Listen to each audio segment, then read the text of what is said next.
મહેસાણાથી એક મહત્વના સમાચાર મળી રહ્યા છે। મહેસાણાના માલ ગોડાઉન વિસ્તારમાં ફૂડ એન્ડ ડ્રગ્સ વિભાગે દરોડા પાડ્યા છે।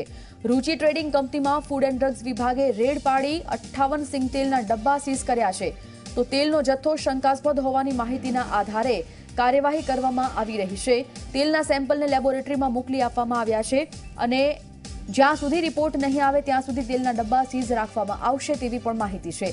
સીઝ કરવામાં આવેલા 58 ડબ્બાની કિંમત 75,000 રૂપિયા થાય છે।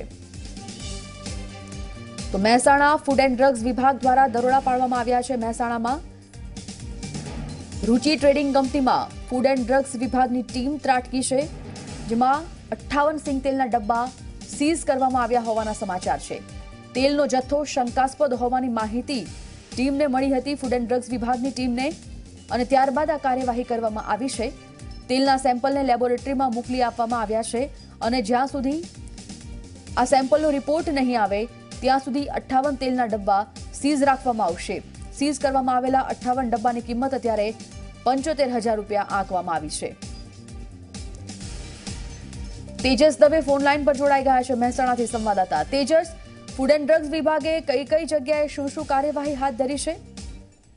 બિલકુલ સંજીવની, મહેસાણાના માલગોડાઉન વિસ્તારમાં ફૂડ એન્ડ ડ્રગ વિભાગ દ્વારા એક રેડ કરવામાં આવી હતી, જેમાં રૂચિ ટ્રેડિંગ કંપની નામની જે દુકાન છે ત્યાં આગળ ફૂડ એન્ડ ડ્રગ્સ વિભાગની કાર્યવાહી હાથ ધરવામાં આવી હતી, જેમાં કૈલાસપતિ બ્રાન્ડના સિંગતેલના 58 જેટલા ડબ્બા સીઝ કરવામાં આવ્યા છે। કહી શકાય હાલ જે તેલનો જથ્થો સીઝ કરવામાં આવ્યો છે તે શંકાસ્પદ હોવાના કારણે જે છે તે આ તેલના ડબ્બા સીઝ કરવામાં આવ્યા છે અને આ જે સીઝ કરવાની કાર્યવાહી હાથ ધરવામાં આવી હતી, જેમાં સેમ્પલ ફૂડ એન્ડ ડ્રગ વિભાગ દ્વારા સેમ્પલ લેવામાં આવે છે। સેમ્પલ જે છે તે લેબોરેટરી કરવા માટે મોકલી આપવામાં આવે છે। લેબોરેટરીના રિપોર્ટ આવ્યા બાદ જ ખબર પડશે કે આ જે ડબ્બા છે જે તે કઈ રીતે શંકાસ્પદ છે, જે ખાદ્ય છે કે અખાદ્ય ડબ્બા જે છે ત્યાં તેલનો જથ્થો જે ખાદ્ય છે કે અખાદ્ય છે તે જાણવા મળશે। ત્યારબાદ જ જે છે તે 58 જેટલા ડબ્બાની સીઝ કરીને જે છે યોગ્ય હશે તો એની સીઝ ખોલી નાખવામાં આવશે। જો કહી શકાય તો હાલ જે 58 ડબ્બાની જે કુલ કિંમત છે જે કુલ 75,000 રૂપિયા જેટલીની જે આ ડબ્બાની કિંમત થવા જાય છે। જી તેજસ, જે સેમ્પલ લઈને અત્યારે મોકલી આપવામાં આવ્યા છે ટેસ્ટ માટે, ક્યાં સુધીમાં તેના રિપોર્ટ આવશે? બીજું કે જે અખાદ્ય વેપાર કરતા વેપારીઓ છે, અખાદ્ય ચીજ વસ્તુઓનો વેપાર કરતા વેપારીઓ, આ દરોડાથી તેઓ પર કેવી અસર વર્તાઈ રહી છે? ચોક્કસથી સંજય લીજા રિપોર્ટ કરવા માટે જે સેમ્પલ લેવામાં આવે છે, રિપોર્ટ કહી શકાય તો અંદાજિત એક સપ્તાહની અંદર અથવા એક મહિનો પણ લાગી છે, એક મહિનાની અંદર સીધા લેબોરેટરીના રિપોર્ટ આવી શકે। ત્યારબાદ જો વેપારીઓની વાત કરવામાં આવે તો મહેસાણાનો માલ ગોડાઉન જે વિસ્તાર છે ત્યાં આગળ તેલના મોટા જે છે તે ડેપો આવેલા છે।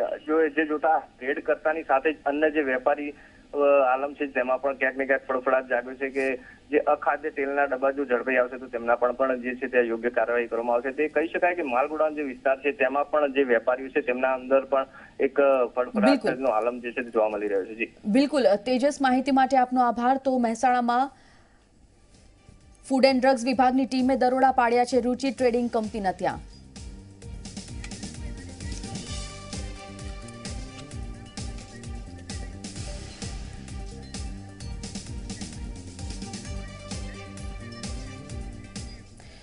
તો સમાચારોમાં અત્યારે બસ આટલું જ। વધુ સમાચાર સાથે જોડાશે અમારા સહયોગી જનક। નમસ્કાર।